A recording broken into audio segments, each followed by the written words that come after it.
Hello, good morning, my dear students. Welcome back in my class. मैं Dhirendra sir आप लोगों के बीच ग्रामर का एक नया सीरीज लेकर फिर से उपस्थित हूं। प्यारे बच्चों, बहुत सारे विद्यार्थियों की यह डिमांड हो रही थी और बहुत सारे विद्यार्थी ये हमसे पूछ भी रहे थे कि सर अभी भी लॉन्ग सेंटेंस को बनाने में थोड़ी सी कठिनाई होती है। मैंने तो बहुत प्रयास किया आप लोगों को समझाने का कि लॉन्ग सेंटेंस को कैसे ट्रांसलेट किया जाए, क्योंकि अगर आपको प्रॉब्लम होता है तो definitely you will get problem in writing skill. इसलिए आज मैं आप लोगों के बीच एक बेहतरीन तरीके से how to translate long sentences into English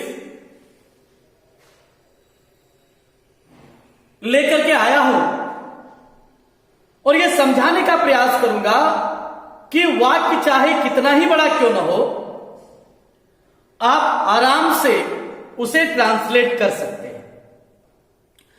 क्योंकि अभी जो मैं आपको सिखाने जा रहा हूं इसकी आवश्यकता आपको क्वेश्चन आंसर जब आप अपने से करते हो वहां भी आपको जरूरत पड़ेगी कि आखिर वर्ब के बाद कौन सा वर्ड हम पहले बैठाएं और किस वर्ड को हम बाद में बैठाएं।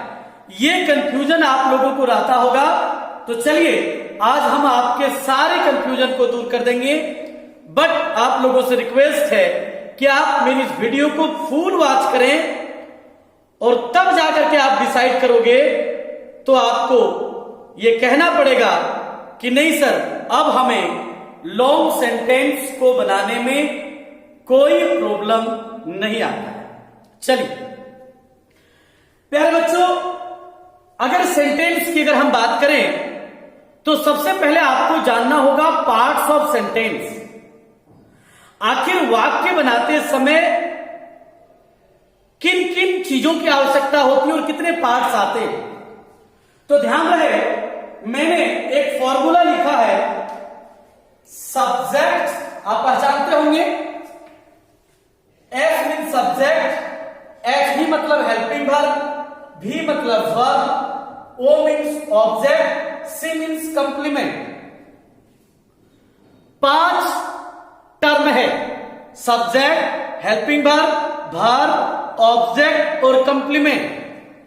और ये मान लीजिए कितना ही बड़ा वाक्य क्यों ना हो, ये 5 से अधिक कोई टर्म नहीं आता है। अगर छठा टर्म अगर हम रखें ध्यान में तो वो टाइम होगा। यानी इसको मैं पहले ही बता चुका हूं कि अगर वाक्य में टाइम आए तो उसको या तो आप वाक्य के लास्ट में रखिए या वाक्य के पहले रखिए, तो टाइम में कोई प्रॉब्लम नहीं होना चाहिए। तो ये मान के चलेंगे कि हमारे पास ये 5 टर्म है। अगर किसी भी वाक्य में इन 5 टर्म यानी इन 5 वर्ड्स को अगर आप समझ गए कि सब्जेक्ट कौन है, हेल्पिंग वर्ब कौन है, वर्ब कौन है, ऑब्जेक्ट कौन है, कंप्लीमेंट कौन है, तो आपको कभी भी लाइफ में कोई प्रॉब्लम नहीं होगी। एक एक बात ध्यान से सुनिएगा, कॉपी अगर आपके पास है तो आप लिखना शुरू करेंगे। ध्यान रखिएगा, मैंने subject, object, complement, helping verb 5 term मैंने यहां लिखा है।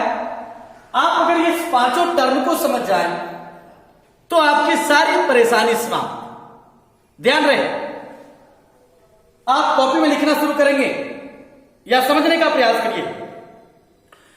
कोई भी वाक्य हो, सब्जेक्ट, ऑब्जेक्ट, वर्ब पकड़ने के मैंने बहुत सारे रास्ते बताए। आज मैं आपको फाइनल बता रहा हूं।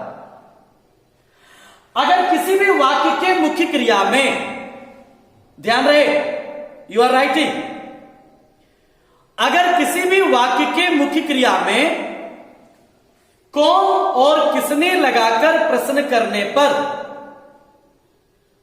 जो जवाब मिले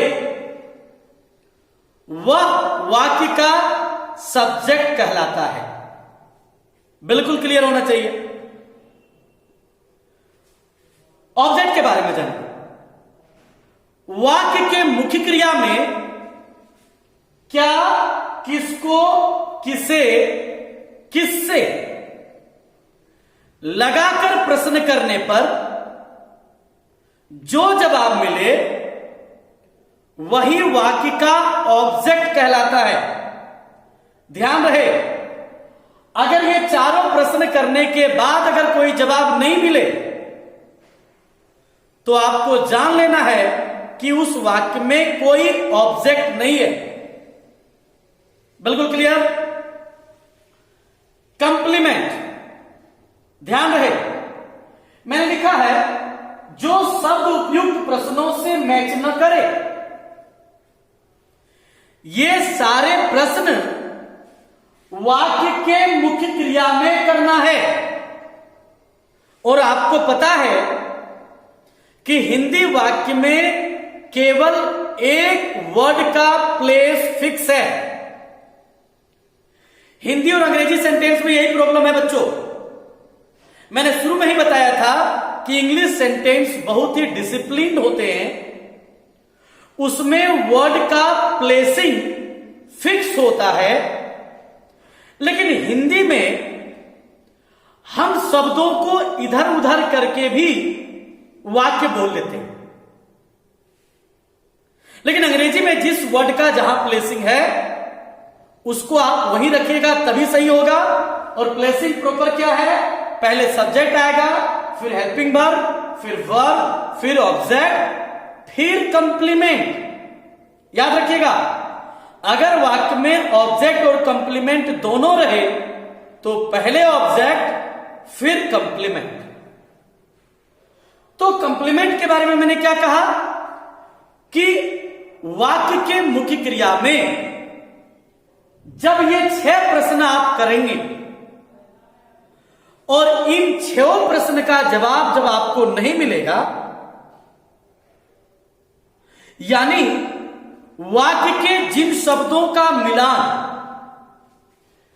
इन प्रश्नों से नहीं हो, इन प्रश्नों से मैच नहीं करे, वही वाक्य का कंप्लीमेंट कहलाता है। पहले आप सुन लीजिए, समझ लीजिए, फिर मैं एग्जाम्पल के द्वारा जब आपको समझाऊंगा बिल्कुल क्लियर हो जाएगा। हेल्पिंग वर्ब के बारे में जानिए। वाक्य के फिनिशिंग के अनुसार कोई भी वाक्य में हेल्पिंग वर्ब क्या लगेगा, यह वाक्य का अंतिम फिनिशिंग डिसाइड करता है। जैसे जब मैं आपको टेंस पढ़ा रहा था तो उस वक्त भी मैंने आप लोगों को यही बताया था कि किसी भी टेंस की पहचान हिंदी वाक्य के अंतिम फिनिशिंग को देखकर डिसाइड करते हैं। जैसे अगर वाक्य के अंत में ता है तो सिंपल प्रेजेंट है, वाक्य के अंत में या ये ई है तो सिंपल पास्ट है, गागे की है सिंपल फ्यूचर है, रहा है प्रेजेंट इंपरफेक्ट है, चुका है परफेक्ट है। यानी किसी भी वाक्य के फिनिशिंग से हम टेंस डिसाइड करते हैं और तभी जाकर के हमारा हेल्पिंग वर्ब डिसाइड होता है।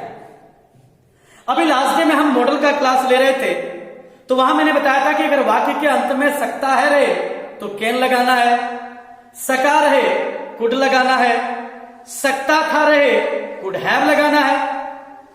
बिल्कुल क्लियर हो गया होगा।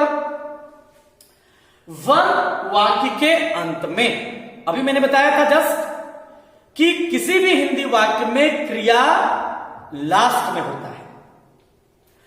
अभी तक आप लोगों को मैंने बताया था कि फर्स्ट एंड लास्ट। मैंने एक स्लोगन दिया था, किसी भी ट्रांसलेट को बनाने के लिए आपको एक स्लोगन याद रखनी है, फर्स्ट एंड लास्ट। क्योंकि फर्स्ट में प्रायः सब्जेक्ट होता है, लास्ट में वर्ब होता है। लेकिन आज इस स्लोगन में भी क्वेश्चन मार्क्स आपको मिलेगा। आज मैं आपको फुल्ली डिटेल समझाने जा रहा हूं कि हर जगह फर्स्ट एंड लास्ट भी स्लोगन अप्लाई नहीं होगा। तो क्या अप्लाई करेंगे? वाक्य के मुख्य क्रिया से डिसाइड करेंगे। ध्यान रहे, मैंने उसे फूल दिया, इस वाक्य के सब्जेक्ट को पहचानने के लिए आप क्रिया में चले जाइए, और क्रिया कहां है? बिल्कुल लास्ट में। अब आप ध्यान रहे, कौन और किसने, ये दोनों एक ही प्रश्न है। ये नहीं कि दोनों दो प्रश्न है। जिसमें कौन का जवाब मिल जाएगा, वहां किसने का जवाब नहीं मिलेगा। किसने का जवाब मिलेगा तो कौन, मतलब दोनों एक ही है। दोनों का अंग्रेजी होता है हु। आप लोग को double meaning of interrogative words में मैं पढ़ा चुका हूं।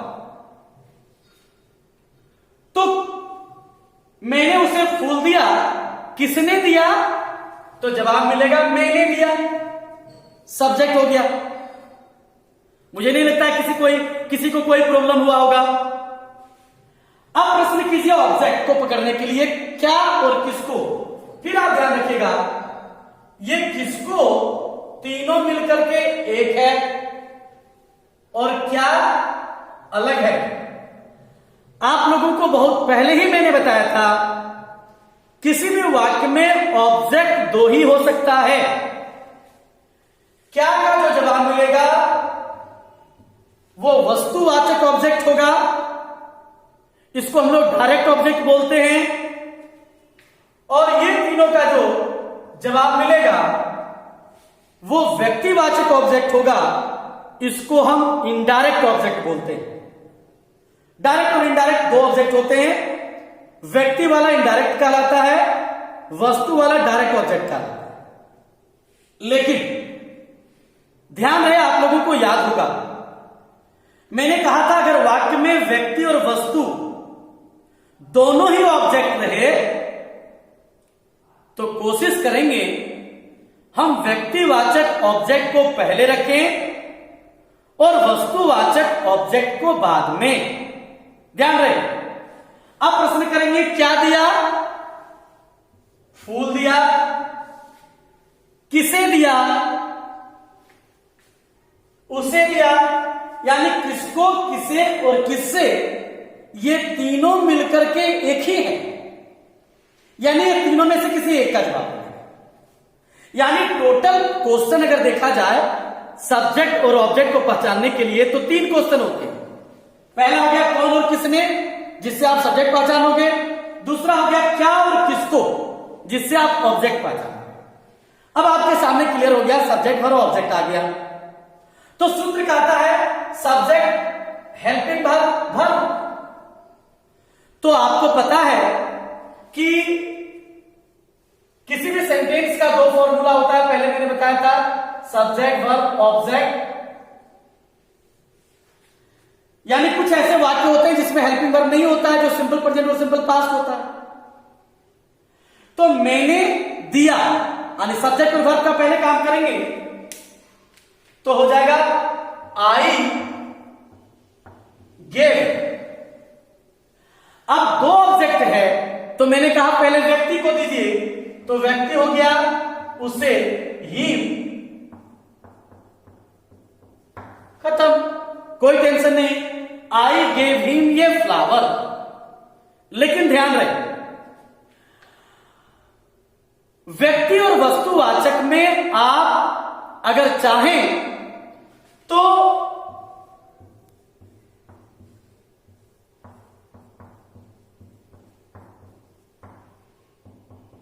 ध्यान से सुनिएगा, अगर आप चाहें तो वस्तुवाचक ऑब्जेक्ट को भी पहले लिख सकते हैं, लेकिन उसमें एक कंडीशन होगा। क्या? व्यक्तिवाचक को अगर आप वस्तुवाचक के बाद लगाएंगे तो उसके पहले टू लगेगा। कोई प्रॉब्लम? कोशिश करिएगा व्यक्ति पहले दें वस्तु बाद में, कोई लफड़ा नहीं होगा। लेकिन अगर आप वस्तुवाचक को पहले देते हैं तो व्यक्तिवाचक को बाद में रखने के लिए टू लगाना होगा। ध्यान रहे यही रूल आपको क्वेश्चन आंसर करते वक्त भी ध्यान में रखना है। आगे बढ़ते हैं। उसने मुझे कल कॉलेज में एक किताब दिया। वर्ब हो गया दिया। किसने दिया? उसने दिया। क्या दिया? किताब दिया। किसे दिया? मुझे दिया। आपके सारे प्रश्न समाप्त हो गए और आपने सब्जेक्ट वर्ब ऑब्जेक्ट भी पहचान लिया। कंप्लीमेंट के बारे में मैंने क्या कहा था? जो शब्द उपयुक्त प्रश्नों से मैच नहीं करे, यानी ये दोनों वर्ड मैच नहीं किया, तो इसको तो आप पहचान रहे हैं, ये टाइम है ना? समय अगर है तो लास्ट में जाएगा। और ये अनमेच जो वर्ड हो गया, इसी को कहते हैं कंप्लीमेंट। बिल्कुल क्लियर कि क्या किसको से जो वर्ड वाक्य का मैच नहीं करेगा, मुख्य क्रिया में प्रश्न करने के बाद वही वाक्य का ऑब्जेक्ट होगा, सॉरी कंप्लीमेंट। और कंप्लीमेंट का जगह कहां है?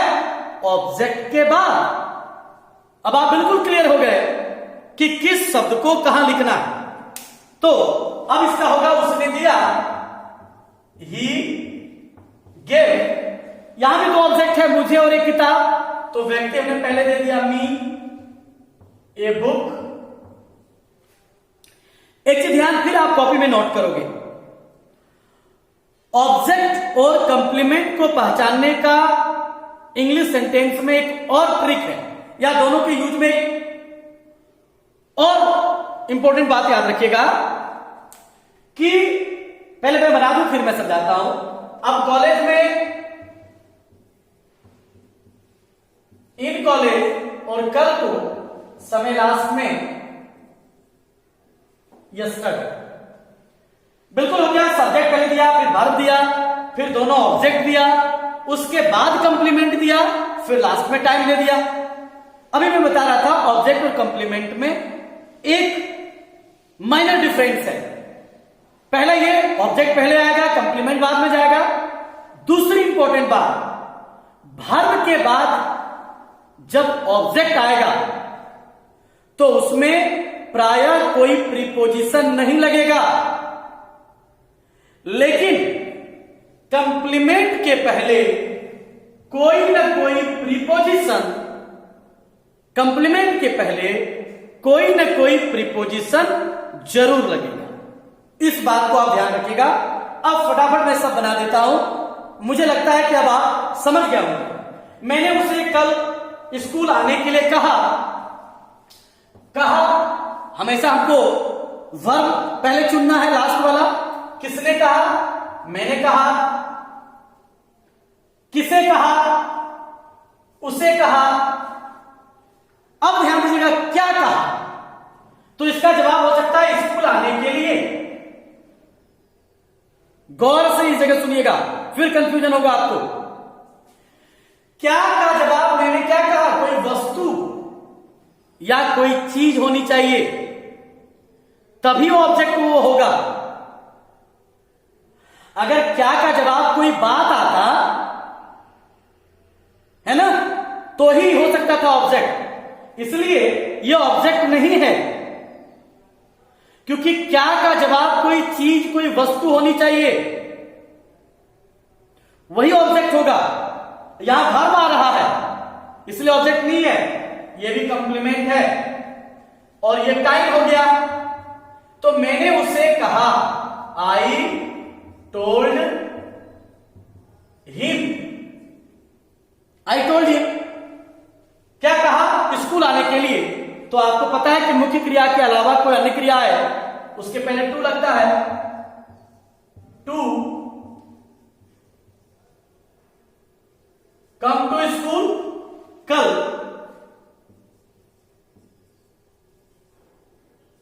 Yesterday I told him to come to school yesterday.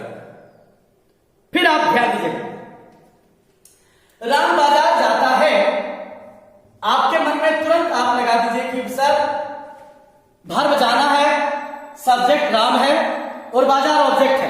आप कहेंगे अभी तक आप यही समझते भी आए हैं, लेकिन बिल्कुल गलत। इस वाक्य में बाजार ऑब्जेक्ट नहीं है। अब आप ऑब्जेक्ट और कंप्लीमेंट के डिफरेंस को समझ रहे हैं। तो कौन जाता है? राम जाता है, बिल्कुल क्लियर सब्जेक्ट हो गया। क्या जाता है? क्या का जवाब बाजार होगा। कहां जाता है तो होगा बाजार। लेकिन आपके पास प्रश्न लिमिटेड है। इन प्रश्नों के अलावा कोई भी प्रश्न आप अपने से ऑब्जेक्ट को पहचानने के लिए नहीं करेंगे। यानी क्या जाता है जवाब नहीं मिला, किसको जाता है यह भी जवाब नहीं मिला, यानी ये आधा ऑब्जेक्ट है, मतलब कंप्लीमेंट है। समझ में आया ना? यही कारण है कि राम बाजार जाता है, राम गोज टू मार्केट। याद होगा हम लोग गो और कम के बाद टू देते हैं। अगर ये ऑब्जेक्ट होता तो इसके पहले प्रायर प्रीपोजिशन नहीं लगता, लेकिन मार्केट कंप्लीमेंट है। कंप्लीमेंट का मतलब पूरक, जो वाक्य को पूरा करता है। तो अब आप ऑब्जेक्ट और कंप्लीमेंट को बिल्कुल क्लियर समझ लीजिएगा, है ना? कि राम बाजार जाता है ना, बाजार ओरिजिनल में ऑब्जेक्ट नहीं है, कंप्लीमेंट, इसलिए हो गया राम गोज टू मार्केट। आगे बढ़ते हैं। मैंने उसे कल घर पर बाजार में कपड़ा खरीदने के लिए 2000 रुपया दिया। चलिए मैं लंबा सेंटेंस बना रहा हूं।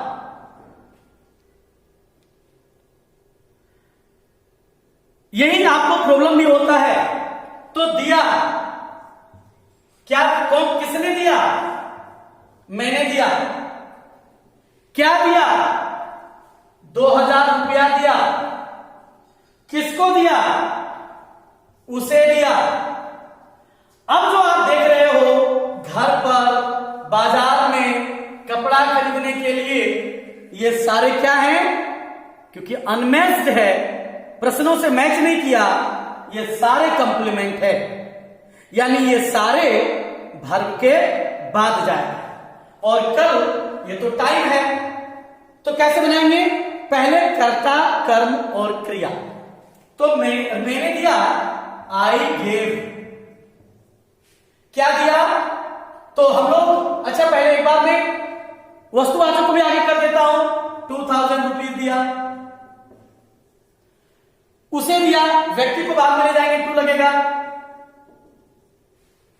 आई गेव 2000 रुपीज टू हिम। अब कंप्लीमेंट अगर एक से अधिक रहे तो कंप्लीमेंट को आप आगे पीछे जिसको चाहो रख सकते हो, इसमें कोई दिक्कत नहीं है। तो मैंने उसे घर पर दिया, एट होम दे देते हैं। कपड़ा खरीदने के लिए, टू बाय क्लॉथ। बाजार में, इन मार्केट। यस्टरडे। आप गौर करोगे, पहले मैंने सब्जेक्ट दिया, फिर वर्ब दिया, फिर ऑब्जेक्ट दिया, फिर ऑब्जेक्ट दिया क्योंकि दो ऑब्जेक्ट था। बाकी ये सारे कंप्लीमेंट हैं। ऑब्जेक्ट के बाद मैंने बैठा दिया, कोई दिक्कत नहीं होनी चाहिए। नेक्स्ट, ये और बड़ा है। मैं कल अपनी मां के साथ कार से शाम में अपनी बहन के लिए कपड़ा खरीदने बिग बाजार जाऊंगा। इससे बड़ा वाक्य और क्या?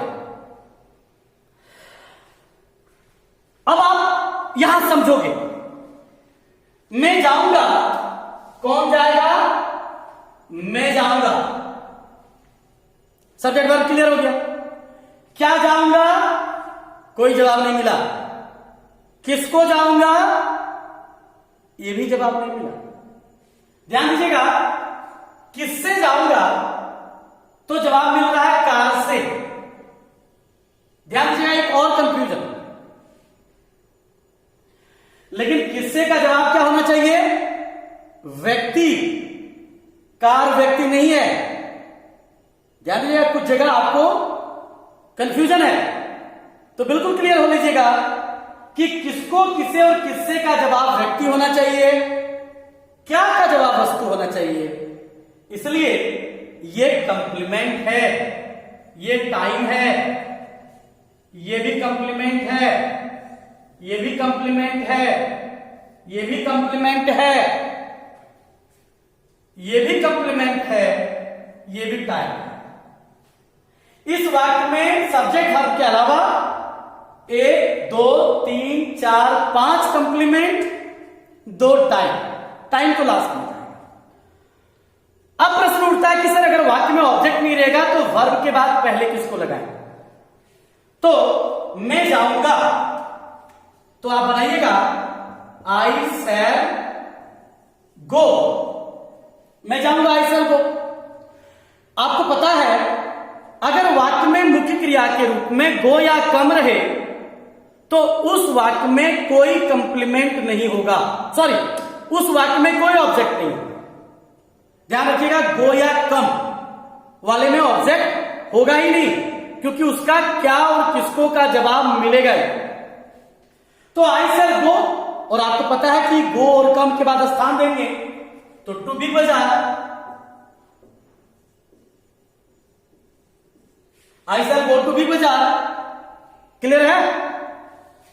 कार से जाएंगे, बाय कार। अब बढ़ाते चले जाइए, कपड़ा खरीदने के लिए, है ना, टू बाय क्लॉथ। अपनी बहन के लिए, ध्यान का जितना कंप्लीमेंट आएगा सबके पहले प्रीपोजिशन है। अपनी बहन के लिए फॉर, सब्जेक्ट आई है तो फॉर माई सिस्टर। अब क्या बचा? मां के साथ जाऊंगा,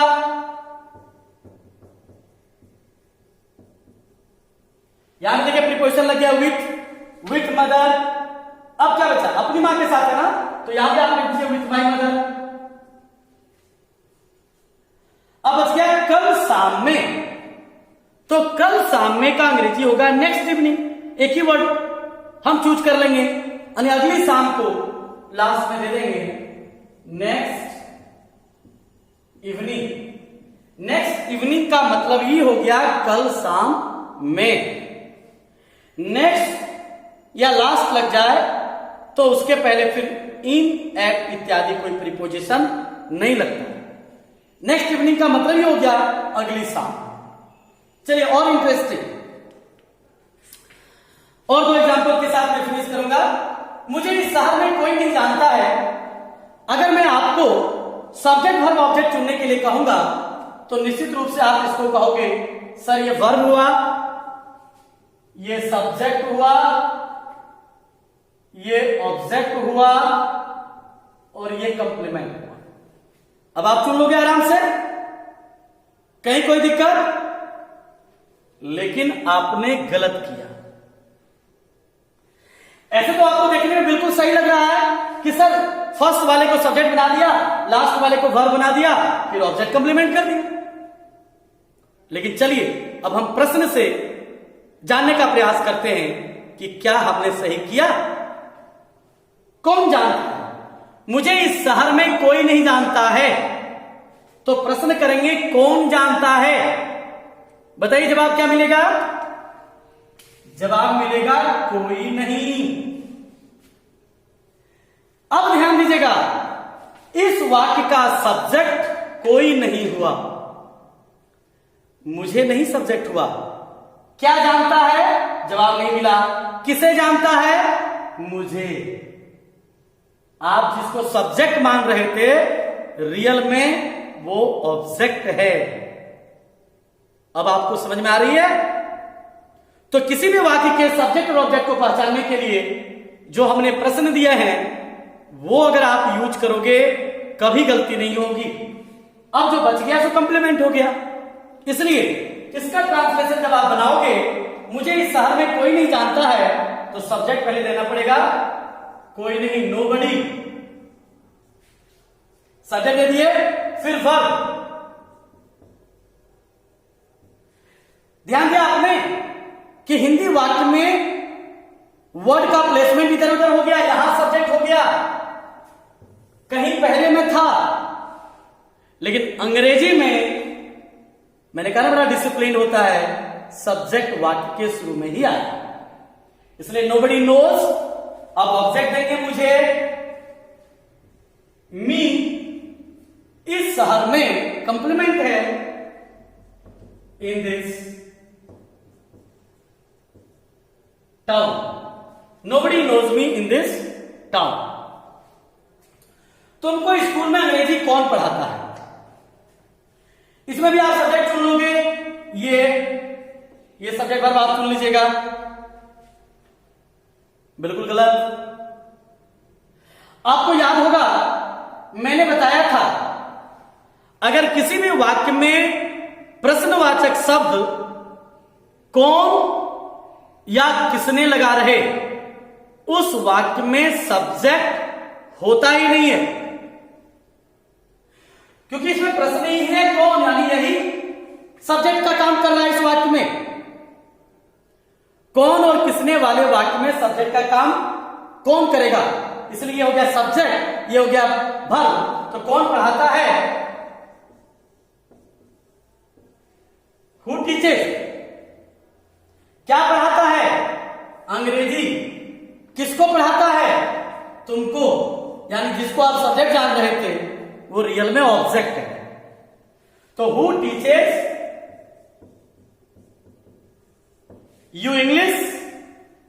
अब क्या बचा? जो बच गया सो कंप्लीमेंट, स्कूल में, इन स्कूल। मजा आया? बिल्कुल मजा आया होगा। और बढ़िया से एक बार नहीं 2 बार अगर आप वीडियो को बढ़िया से वॉच कर लोगे, मैं दावा करता हूं कोई भी वाक्य, कितना ही बड़ा वाक्य क्यों ना हो, सब्जेक्ट वर्ब ऑब्जेक्ट कंप्लीमेंट पहचानने में आपको कोई प्रॉब्लम नहीं होगा। और वो अगर आपने पहचान लिया, और अगर सेंटेंस का रूल अगर आपको याद है, तो कोई भी वाक्य को आप प्रॉपरली वर्ड को अगर सही जगह पर प्लेस कर दोगे, आपको कहीं प्रॉब्लम नहीं होगा। And now attend to me, if you know how to translate long sentences, if you know how to place word in proper place, then you will not get any problem in writing your question answer also. आपको अपने प्रश्न उत्तर को भी लिखने में परेशानी नहीं होगी अगर आप बढ़िया से इसको समझ गए। और इसको अगर बढ़िया से नहीं समझे तो आंसर लिखते वक्त वर्ब के बाद कौन वर्ड पहले आए, कौन वर्ड बाद में आएगा, ये आपको कंफ्यूजन होगा और फिर प्रॉब्लम में फंसेंगे।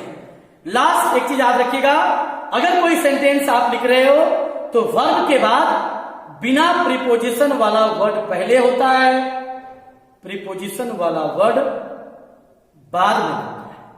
चलिए इसी के साथ अब मैं इस क्लास को समाप्त करता हूं।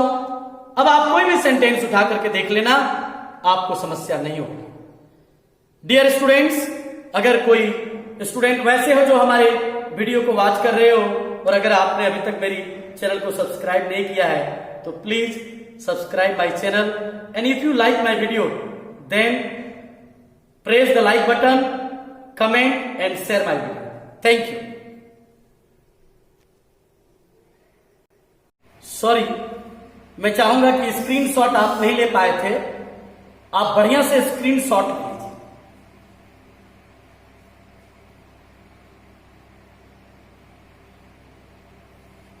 थैंक यू, आपने स्क्रीनशॉट ले लिया, अब आप समझ आए।